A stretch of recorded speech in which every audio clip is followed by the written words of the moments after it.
Regarding the Ukrainian offensive in Kursk, footage published by the Russian Ministry of Defense shows a Ukrainian column advancing towards Ulyanok, coming from Fanasivka.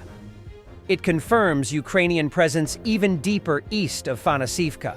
Russian mill bloggers voiced concerns that continued Ukrainian advances in Kursk could threaten Russian supply lines and rear positions south of Sudza. Ukrainian units are entrenched in the adjacent forest area. Russian sources still downplaying Ukrainian advances in Kursk, while geolocated footage clearly shows Ukrainian presence inside Cherkasskaya, Konopelka, Fanasivka, and deeper east of Fanasivka. Russian sources still claim Ukrainians are only scattered in forest strips. Killed, that means you were unlucky. Survived? Return to the battle. You have a contract. The Russian commander talks about the catastrophic situation in the Kursk direction. There are no evacuation groups, no military doctors, not even help for the wounded. In the Kursk direction, since the month of August, we have been saying there are no evacuation groups, no professional military groups. That is, there are none, no meta battalions. They are simply absent, just as a service, it is absent. It is a crime, they just don't care about people, the wounded, and as for the dead, there's nothing to say. I'm even talking about the wounded just as if they don't exist, like dogs.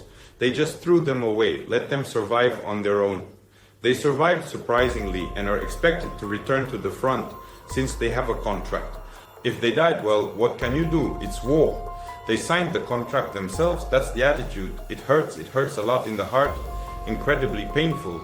From everything you see and from the fact that the situation is only getting worse, I see a full-scale betrayal and the sellout of our motherland.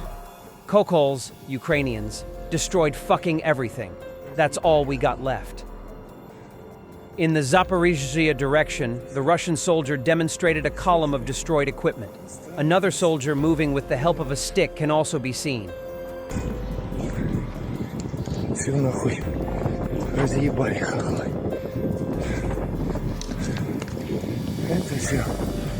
Это все, что осталось у нас.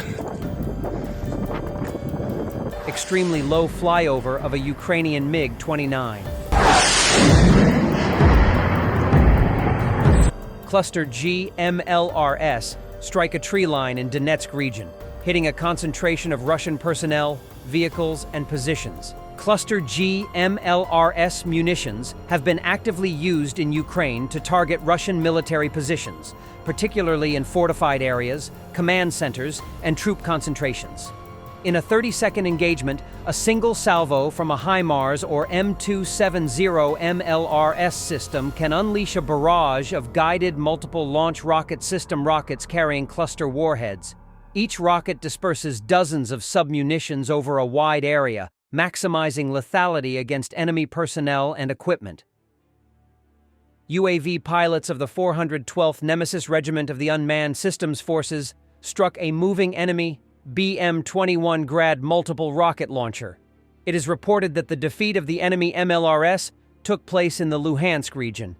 It is not an easy task to hunt down MLRS because the enemy usually uses the strike and retreat tactic. Firing positions are located in one place and the cache is in another at a distance of tens of kilometers, the statement said. The USF emphasized that high-quality intelligence and careful planning allow operators to carry out such operations with high efficiency. The enemy BM-21 Grad was attacked by a bomber drone while traveling at a fairly high speed. Judging by the footage released, the munition hit the combat vehicle in the cockpit and hood area. The chassis is most likely beyond repair, and the launcher may well be used further. According to the Oryx OSINT resource, in the full-scale Russian-Ukrainian war, Russia has lost at least 265 BM-21 MLRs, including 207 destroyed. On January 12th, FPV drone pilots of the 109th Separate Battalion of the 10th Separate Mountain Assault Brigade, Edelweiss, reportedly destroyed an enemy Grad along with a munition. According to the footage, the drone hit the rear of the launcher, which caused the detonation of the entire munition. The War in Ukraine Losses of Equipment project detailed that the Grad was destroyed near the village of Mykolaiivka in the temporarily occupied part of the Luhansk region.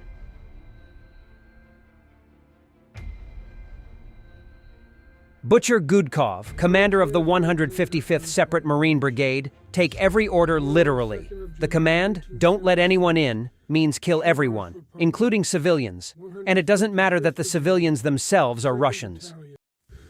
Leontiev Alexander Anatolievich, born on the 2nd of July 1976, Chuvash Republic, 155th Brigade, 2nd Battalion, in 3rd Company.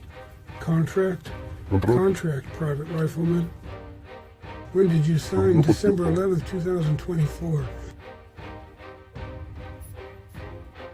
Or why did you sign the contract? We found the contents of the bailiff within a group of 4 people. The ones we left earlier at Kornev on SHG-6. They stayed for about 2 hours at SHG-6. And they lost 4 people. And we lost 4 people. And the Ataman told us to combine the 2 groups into one. Well, 4 people. Look, here are these reeds, swamp, a ditch, a tank ditch. He told the parade guards not to go anywhere, but to secure and hold positions. We held there like that for a week, with nothing. Then they split up our guys. Well, I'm not handling it. And what is this incident? Telling me that your buddy, a peaceful person, killed someone. But there was an order. Vladik Kvandir.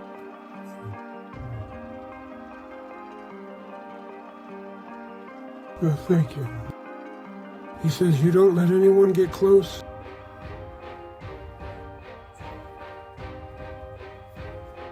I also heard something in the distance, like civilians. A dog was barking.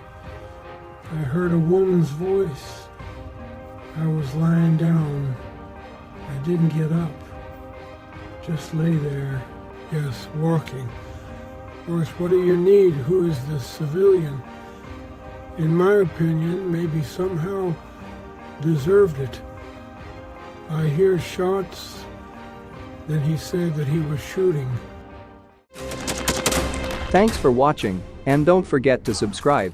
Also, if you want to support Warthog Defense, please become our member and get early access to new videos, exclusive members-only videos, and become administrator in comment section. The membership link is in the description. Rescues every day. We had a guy last week, it's 6 rescues in 6 days. You know, he's doing the job every day.